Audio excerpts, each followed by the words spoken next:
Raymond Lee, welcome to the Act Dad podcast. I'm so excited for this show. I've been really looking forward to it. I've been loving the content that you are putting online. I love the Dad Goals 101 vibe, and I'm really excited to hear a little bit about your story and see how that can apply to all the dads out here. So, welcome to the show.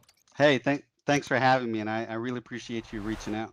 One of the things I really like about what you're doing is you have a very unique take on dadding. I don't see many dads out there doing exactly what you do. So why don't you tell me a little bit about yourself, a little bit about your history, and how you got to where you're at now? I guess the short answer of what kind of makes me different is, you know, some people think of me as I'm that corporate attorney that makes dance videos with his wife and kids, right? And so it's different, right? I make these hip hop videos with my kids, and also it's kind of unexpected. I'm 48. I'm an older dad. I got young kids. I'm an attorney, and so kind of the last thing you would expect would be to see me doing these hip hop videos with my kids, and we've done them on cruise ships when we were on vacation, and we've done them at the mall. But y- they're fun to watch, but I don't think they're really that different from what other dads are doing, and I'll tell you why. It just so happens that it's something that kind of lends itself to other people looking at them, whether it's on Instagram or whatever. But the way that I look at it and the way that it's kind of helped me as a dad sort of fit into this active dad movement that you're talking about is it's very much like a guy that likes to do 5K fun runs with his kids, right? And so it just so happens that what it builds up to, this dance video, is something that's very shareable and watchable.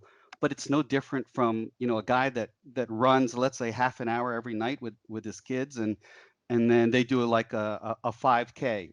No one really wants to watch somebody run a 5K, but the dad part of it is exactly the same. So think of it as, you're spending time with your kids, right? And it's not. I hear this all the time. Dad should spend time with their kids. It's not just time though, because you could spend a lot of time with your kids where you're, just telling them what they're doing wrong, what they should be doing better, or you could be in the same room with them but not really engaging with them. But quality time, right? So let's say you're a dad that likes to go running, and you could run with your kids, and it's during that time where your kids consistently see you spending time with them. They consistently see you wanting to spend time with them, and it's during that time when you let your guard down, your kids let their guard down, that's when your son will tell you about this girl he has a crush on at school. That's the time where your kids get to see you struggle and see that you're human, right? That it. I remember when I first started, sort of dadding, I guess. There's no manual. There's no one there to tell you how to do it. All you do is you just kind of internalized how your parents did it for you. And man, I was doing it all wrong when I first started out, right? And I'm not trying to throw my parents under the bus or anything like that, but they did it how their parents taught them. And um, I just wanted to be more active, play a more active role with my kids. My parents had me in a lot of sports growing up, but they didn't go watch a lot of my dad actually never went to a single one of my soccer matches, karate tournaments. I wrestled, didn't see one single wrestling match, but he did what he thought he was supposed to do, which was work hard and, pay for all that stuff and make sure I went to college and, but, I wanted to do it differently.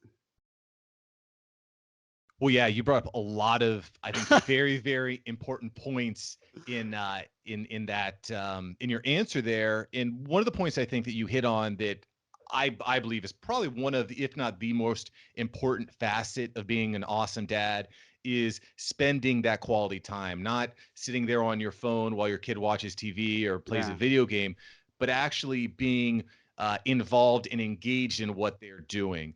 right? On the same token, that can be really challenging as dad, because look, you've got to you've got to pay for all these different things. You're providing for the family, you're providing security and protection and health and all these different things. That can be challenging. And then in addition to all of that, you need to take care of yourself, because if Yeah. you're not happy, if you're not satisfied, if you're not content, that's going to be a disease that spreads to everyone, and nobody is going to be happy. So Oh, what I really love about what you're doing, and I don't think you should play this down, because a lot of people have a hard time with this, but I love how when I watch your videos, I can see how much fun not only your kids are having, but how much fun you're having actually yeah. being involved and moving and whatnot. So what I'm interested to know in your case at any rate, um, how did you get started in hip hop dancing? Was this something that your kids just started doing and you hopped on, or did you used to, like, how did you guys get started? How did your dance troupe get started? I gotta know. Yeah. So, I think, and I think this is relatable to every dad. I mean, you got to find something that you both like, right? And oh man, I mean, and it's like with anything, like with your career. I- I'll tell you, growing up, my dad was a doctor. I mean, he passed a couple of years ago, but as a doctor and a first generation, Asian American, my parents told me growing up, you can be anything you want in life as long as it's a doctor or lawyer. And so, um, I didn't have a lot of choice there, right? And same thing with the sports that I played. My parents, God bless them, they saw the value in sports, team sports, and they put me in them. But I didn't really have a choice as to what I would do. I played a lot of tennis that I did not enjoy. I'll tell you that. But um, I think that, like your career, if you figure out early on what you like, then it's not work, right? And so I'm just guessing that a lot of dads struggle with connecting with their kids, particularly daughters, um, because their kids like one thing and they have no idea how to connect with it. I mean, my kids like Minecraft, and sometimes my kids like Minecraft too much. But I think a lot of and I know your kids are very young, so they're not at that Minecraft stage yet. But when you dig down, Minecraft is no different than Legos. It's just on a screen, and in some ways, it's better.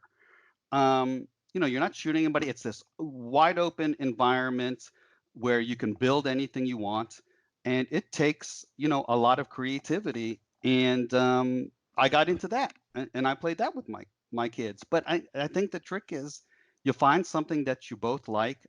I never really danced before, but I always wanted to.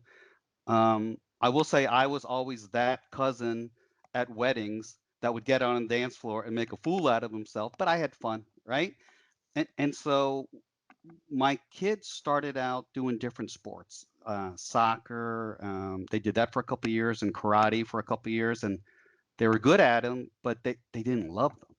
And so my wife and I decided, well, let's kind of shop around, and see what they're really passionate about. And we took our kids to a hip hop class, and they took to it, like immediately.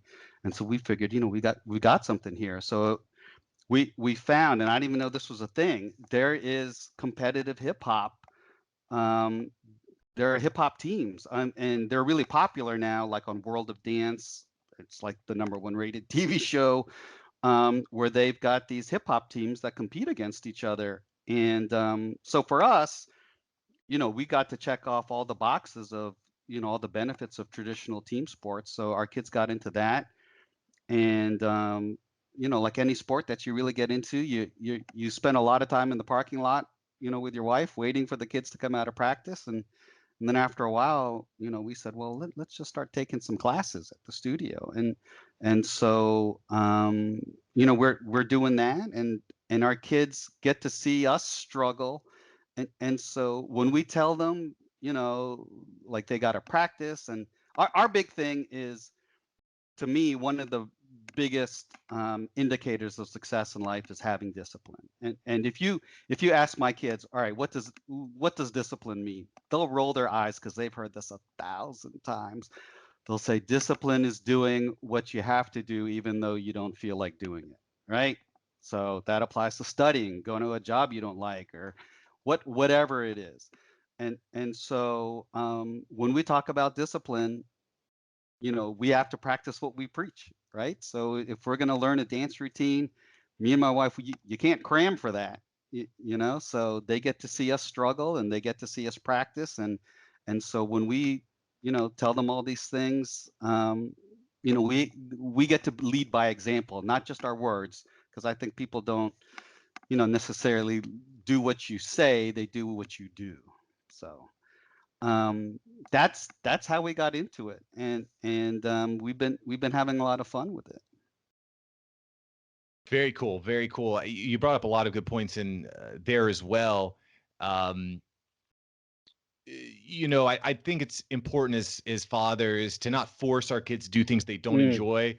And, certainly for a lot of people that's what ends up happening. No, you're gonna play baseball, or you're gonna be a doctor, or you're gonna do this. But if it doesn't resonate with the kid, then they're just not gonna be happy. They might even be resentful, Oh, which is even they might even be resentful, which is even worse, yeah. right? So it's important to find that right balance. So it sounds like in your case, you guys were just trying different things until you Hmm. found something that really popped and your kids really got excited about, they got into it. And then you were able to, connect with it on a similar way. Um, Yeah, and don't get me wrong. I mean, it's not all unicorns and rainbows, because it is something that they love. But like anything, like if I loved cooking, there are going to be days when I don't feel like doing it. Even people that love to exercise, right? And you could be really swole, look like The Rock. Even The Rock will say there are days he doesn't feel like getting up at 5 in the morning and doing it. But we found something. So you got to play the long game, find something that they love and they're passionate about. But you also have to manage your short game also, because there are going to be days when they don't feel like going to practice, at the studio. And that's where the best teaching moments come in, right? That's discipline. There are going to be days where you got to do what you have to do even if you don't feel like it. Um, but this whole dance thing has really led to a lot of teaching moments for us, because I think that when you spend consistent time with your kids, it's not just, oh my gosh, I used to work at this huge law firm when I first got out of law school, and we had 11 offices worldwide. They've now merged with some others, so the largest firm in the world. And there were people there that, literally, I mean, worked 80 hours a week, and they thought they were good parents because once a year they would take their kids on this super expensive European vacation. You can't parent once a year for 2 weeks. I mean, you know what I mean? So that's why, being involved and doing what we do has really helped us, because you're there every day. And that's when, you never know when the teaching moment's gonna pop up. And it's definitely not going to be during a 2-week European vacation. There's probably going to be a lot of arguing and a lot of, ignoring each other and being irritable on a vacation like that. So we try to parent, sort of every day. That's the only way to do it. You have to be Yeah. giving consistent quality time. And if and look, I'm not here to tell people how to live their lives, No. right? But if you have to decide what's important, because there's certain things that cannot replace a father. There's certain things that cannot replace dad. You cannot replace dad with a television. You cannot replace dad with money. You cannot replace dad with a caretaker. It's impossible. So it's really important that I think that dads understand their value. Yeah. not only in the workplace but also at home. And one of the cool things I think about what you've kind of done here is, being an attorney is, I wouldn't say, a very creative type of career. And I think there's a Yeah. lot of dads out there that aren't doing something that's creative. They're not building, they're just kind of going to work, they're running the numbers, they're making their calls, and they're going home. But what's really cool about what you and your kids are doing is, and not to go too far down this rabbit hole, but Sure. you're able to tickle that, or scratch that creative itch that you have, Yeah. clearly. But the world is changing in a lot of ways, right? So you no longer have to be a doctor or lawyer to be successful. I mean, if they're good at what they're doing and they enjoy being, hip hop dance, Yeah. they could spin that into a huge career. Oh, absolutely. And I mean, my kids are only 10 and 12, but I've already, had these conversations with them where I've told them the story about my parents saying I can be anything that I want as long as it's a doctor and a lawyer, right? They've heard that story. They don't laugh anymore because they've heard it so many times. They're like, "All right, we get it." But what I've told them though is, look, you literally can, especially with social media and the way things, and you have to be very careful about that. But um, the point is, there's a lot of ways that you can monetize any of your passions. Um, and, and so find something that you love and you can make a career out of that. And so, for example, with dance, what I've told my kids is, I don't want you to be a professional dancer.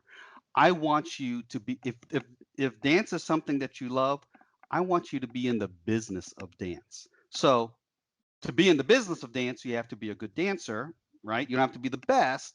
You have to be a good dancer, but you understand the industry, you understand dance. You could open up a dance studio. You could you could be a choreographer. We recently went to Houston, my wife and my two kids. We went to Houston for a weekend of dance workshops, and the the person that hosted it was is a world famous choreographer that has multiple streams of income. One of them is putting on these conventions where hundreds of people fly out to attend. And he has his own clothing line. He had sponsorships on Instagram and on YouTube. He choreographed the Super Bowl last year. But again, it's using dance and teaching our kids, how to have a career in this new digital age, and not do what I did, which was, you know, get good grades in junior high school, and then get good grades in high school so you can get into a good college, get good grades in college, get an internship, go to graduate school, and then, and it's actually harder to blaze your own path than it is to kind of like fall into this regimented, kind of path that I did. And you talked about, me being able to scratch this creative itch that I have. And yeah, I can tell you, there's no one at my job or at any law firm that I worked at that is, making videos with their kids, learning dance routines, and creating content and trying to figure how to upload them to YouTube and that sort of thing. So it's, I'm getting something out of it too, but mainly it's about the kids and making sure that they're having fun. Because when you watch the videos, I think you had said that you can't fake the kind of fun that we have, and you see it, right? So, it works for us. It works for us. Yeah, you're definitely checking off a lot of the awesome dad boxes with Oh with man, your with thanks. your mission, with your goals there. Um, It's like so that. It's like a Venn diagram. If you can get the different parts of your life to overlap, it's that area in the middle, that overlap where your life is truly on fire, and I believe that.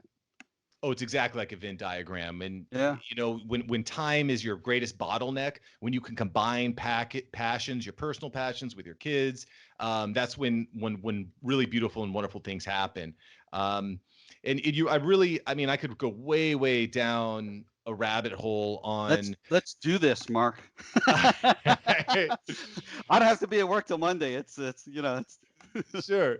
So you brought up a really interesting point about how creativity, uh, you brought up an interesting point about how you don't necessarily need to go to school and get good grades and then go to the next level and get good grades, because what's really happening right now is that the internet is cutting out the middleman, right? So you don't need to be put on by MTV anymore. You can leverage the power of the internet, and if you're good, you can actually reach people, which I think is important.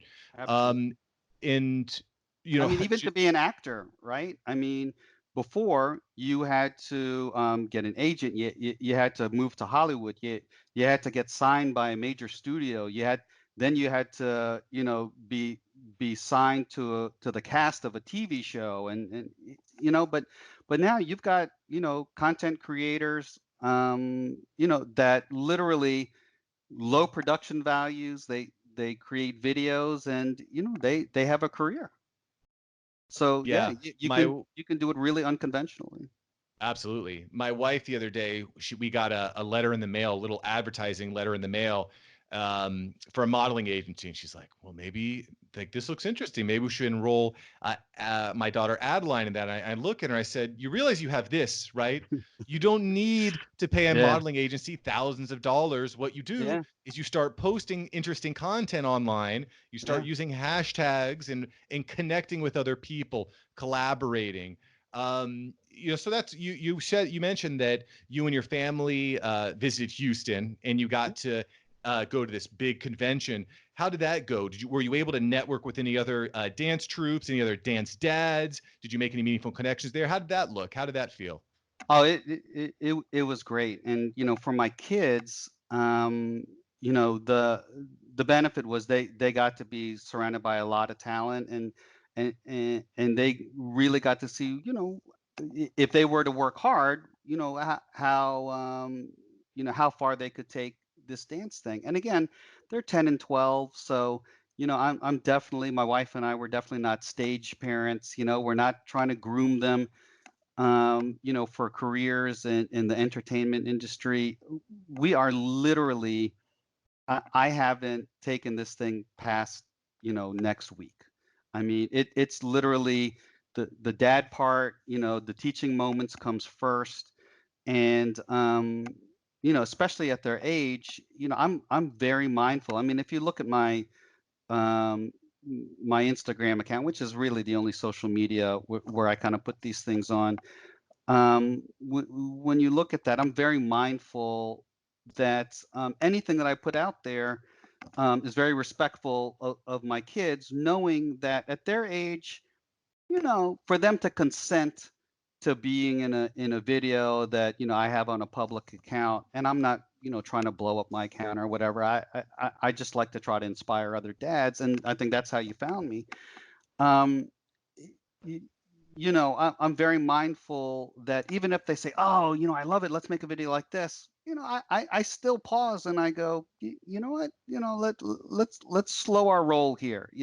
Because I don't ever want to feel like, I'm exploiting my kids or putting content out there that that later on in life they might go, maybe we did that too much or whatever. But I'd rather err on the side of being too cautious than to put too much stuff out there.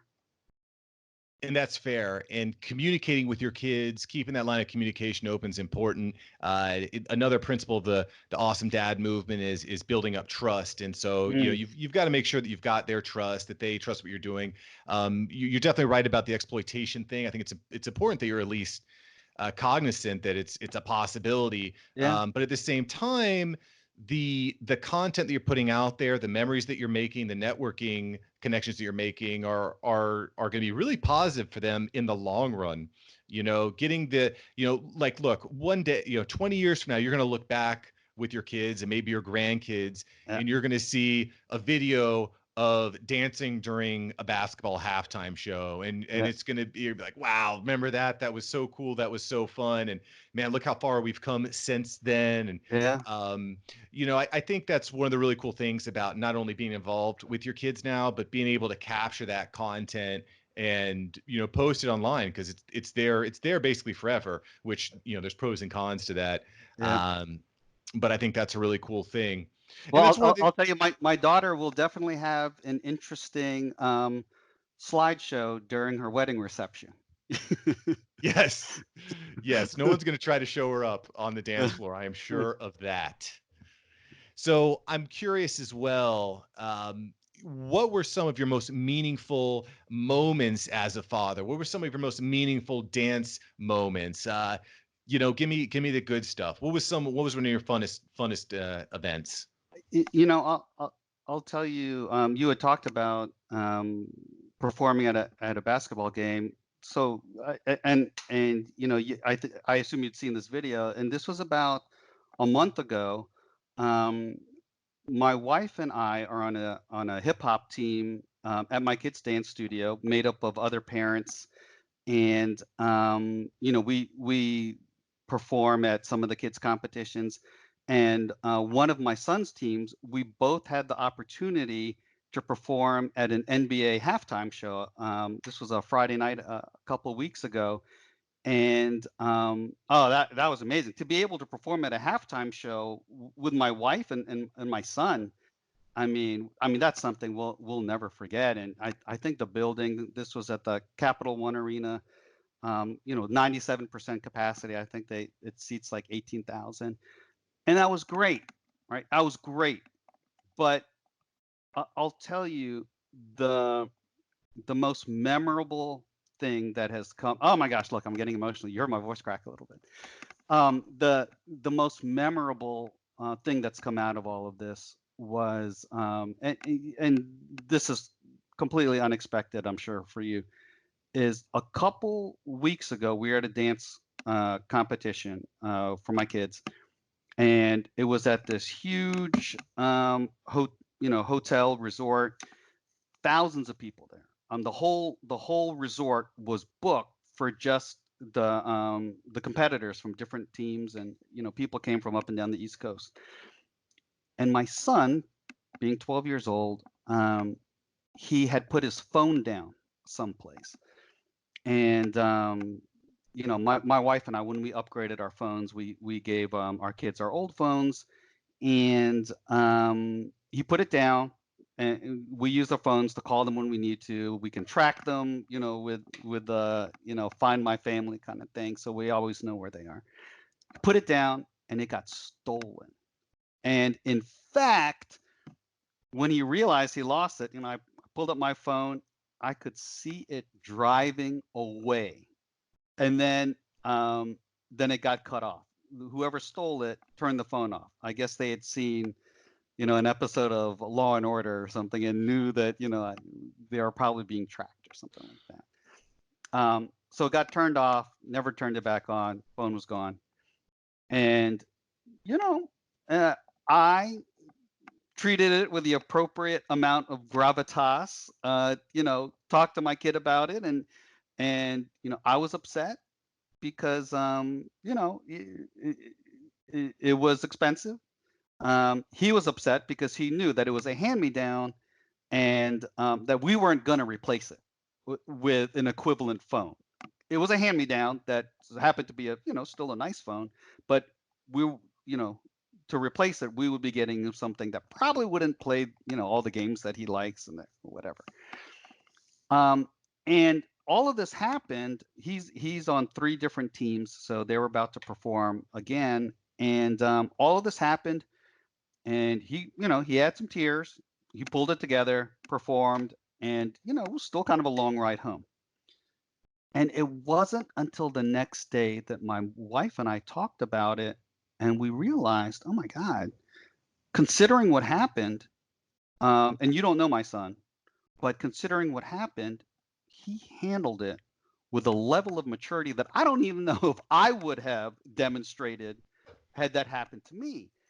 Um, and so the backstory behind this is, one of the reasons why it was so important for us to put our son into sports was because, he has struggled with ADHD. I mean, whatever you want to call it, whatever, label or not, he had problems with focusing, with attention, with uh, he couldn't deal with change very much, right? If you said we were going to McDonald's and then for whatever reason we ended up going to Wendy's, two very unhealthy options, but he would lose his mind, and he would have. And I just remember a couple of years ago, my wife and I holding each other while he was having a tantrum, and we were literally crying because we were thinking, you know, he's not going to be able to function when he gets older because he couldn't deal with, when things wouldn't go his way, he would struggle.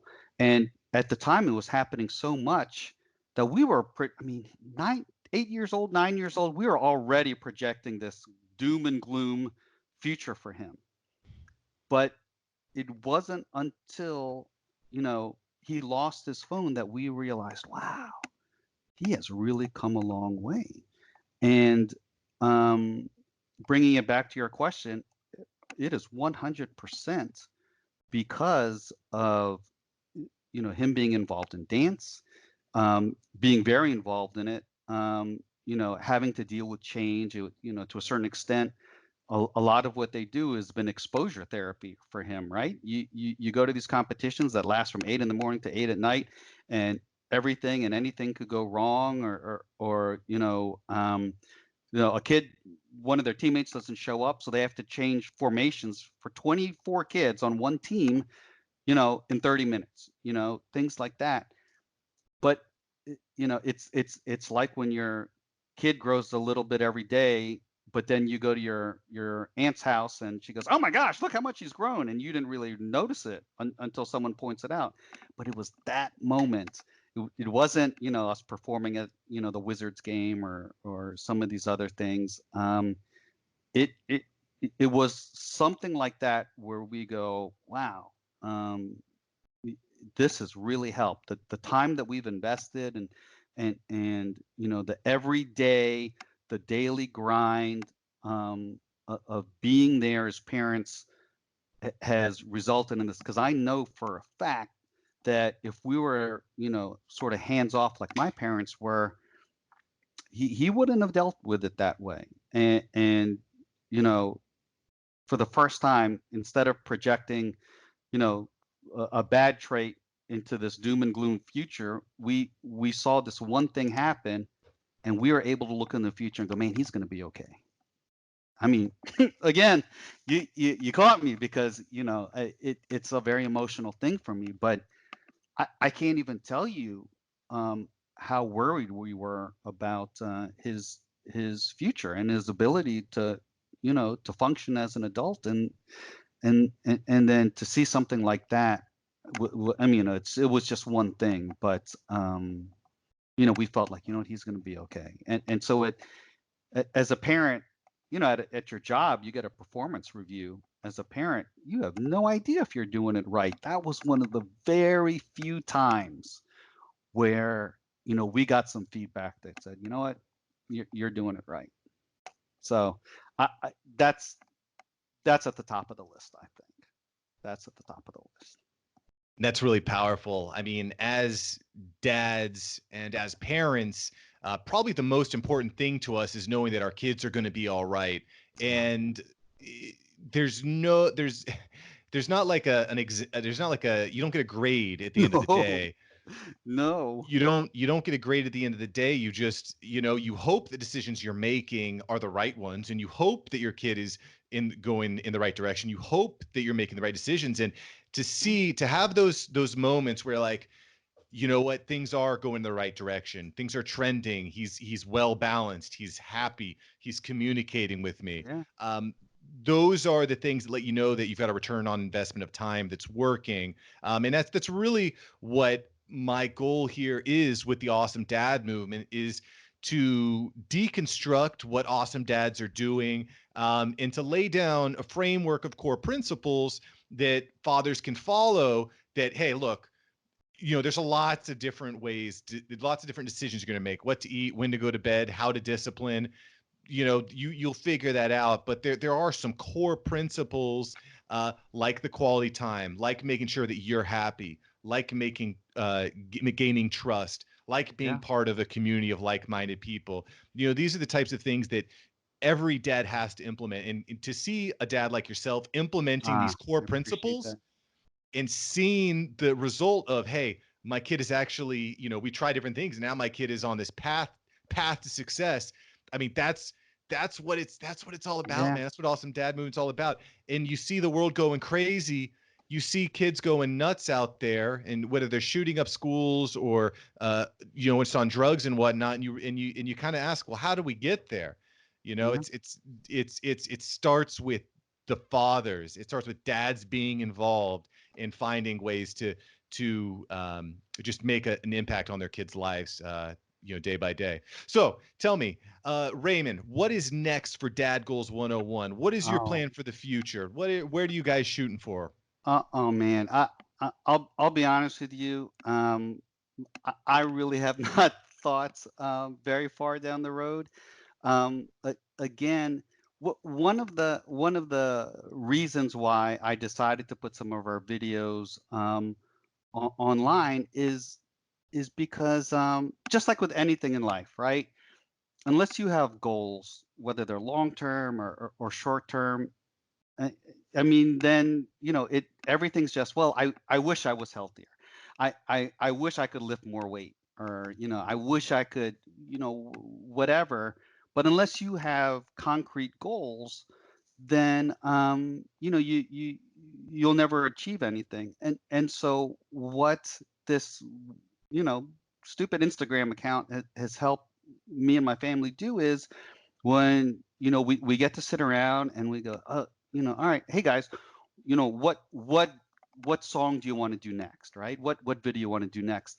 And then we'll say, okay, well, let's plan it out. And we pull out a calendar and we go, okay, well, if it takes us 2 weeks to learn this and practice this, because you got school, I got work, whatever, we're going to set a date and we're going to film this video at the mall on this Saturday. And so it gives you it's like people who want to exercise. A lot of times they'll schedule a 5K or they'll schedule a half marathon or something, and it gives them something to work towards. And so making these videos, we attach a date to it. We set up time that we're going to practice, and it kind of gives structure to that quality time. And it it's been helpful that way. But beyond, when are we going to make the next video? I really haven't thought any more beyond that. But I will say, my Instagram account, you know, doesn't have a lot of traction, but some other larger accounts have reposted some of our videos, and I think our family's got a video that's got 230,000 views or something like that, but on another account. And to me, that just means more dads that I can inspire. And the funny thing is, if you look at some of these videos of ours that have been reposted, we get more comments from kids uh, that say, "Man, I wish my parents did that with me." That I mean, I get some dads that look at that and look at our videos and comment, but I mean, it's almost 10 to 1. Kids saying, "Man, I wish our parents did that with us." And so, That is powerful. That is powerful, man.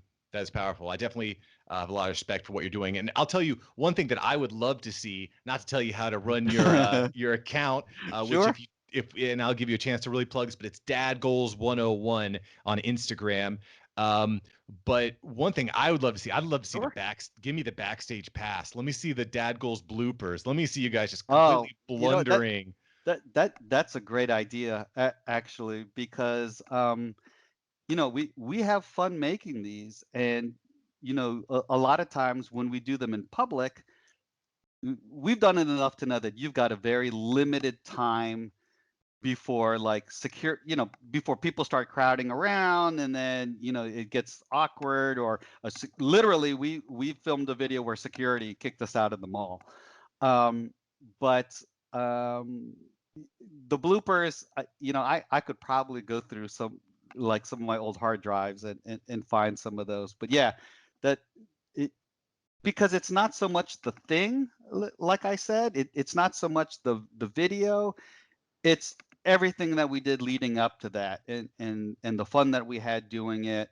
And actually filming the video is kind of stressful, but the all the work we did putting up into leading up into that, yeah, that I'll do that for you, Mark. Yeah, I'll put a YouTube video together, a longer one, so you can see. Nice. Yeah. Yeah, I like that. Doesn't need to be anything crazy, but just maybe in the dad goals story, Yeah. just again, it doesn't need to be crazy. Just hey, this is our practice session. This is our training session. and Just and all the give some snippets. practices are in our bedroom, in our pajamas usually. So you'll get to see what we look like when we're practicing versus when we, kind of get dressed up and film it at some cool location. Awesome. Well, I'm really looking forward to more content. And I really appreciate you taking a few minutes and chatting with me on the show. Really looking forward to seeing what's next. I'm going to stay tuned. Why don't you plug your website, your YouTube, and all that? Where can these dads find what you are doing, Uh, Ray? Where can we oh, find you? oh man, like I said, my main channel is Dad Goals 101 on Instagram, but eventually, you'll see Dad Goals 101 on YouTube, and on Facebook or some other channels. But yeah, look out for us. And I got to tell you, Mark, it's been a pleasure, and what you're doing. Uh, Even for a guy that's kind of doing this stuff, I never really broke this whole dadding thing down the way that you have, and to hear you kind of spit back at me sort of the things I'm doing, and making them relatable to other people has actually helped me to kind of be a little introspective, and see what I'm doing right, and what I could work on. So hey man, keep doing what you're doing. I think it's amazing, and I love your stuff.